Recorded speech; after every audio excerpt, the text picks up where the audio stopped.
ఇక ఇప్పటికి చాలా మందికి కాలా జామున్‌కి, గులాబ్ జామున్‌కి డిఫరెన్స్ ఎరకలేదు. కాలా జామున్ కోవాతో చేస్తే, గులాబ్ జామున్ ఏంది పిండితో చేస్తారన్నట్టు. గియాలటి రెసిపీ అయితే మీకు ఎరికైంది కదా! మస్తు స్మార్ట్ ఉన్నారోలా మీరు. ఇక మనం ఏం చేసుకుందాం మంచిగా ఫ్రెష్ కోవా తీసుకొని మొత్తం అంతా మైదా పిండి తీసుకొని మెదుపుకొని పక్కన పెట్టుకోవాలన్నట్టు. ఒక్క చెంచాడు నెయ్యి తీసుకొని మళ్ళీ ఒకసారి మెదుపుకొని ఒక 10 నిమిషాలు పక్కన నానబెట్టుకుర్రనుకోరి, కాలా జాములు చేసుకొనికి పిండి రెడీ అయితది. ఇక గింతలోపు ఒక మందమున్న గిన్నె తీసుకొని 2 గ్లాసుల చక్కెరకి ఇంకో గ్లాసున్నర నీళ్లు పోసుకొని తీగ పాకం తెప్పించుకోవాలన్నట్టు. అది మరిగేటప్పుడు మొత్తం అంతా ఇలాచి పొడి వేసుకోవాలి. ఇక గిది నెయ్యిలో గోలించుకుంటేనే మంచిగుంటది. మనం బ్రహ్మరాస్ ఏ2 నెయ్యి వాడుతున్నాం. పూస పూసలు ఉంటదన్నట్టు.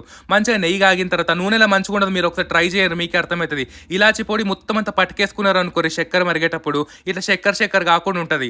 మంచిగా ఇట్లా రౌండ్‌గా చేసుకొని పొడువుగా చేసుకున్నారనుకోరి ఒక్కొక్క గులాబ్ జామ్ రెడీ అయితది. గప్పట్లోపు నెయ్యి కూడా కాలుతది కదా!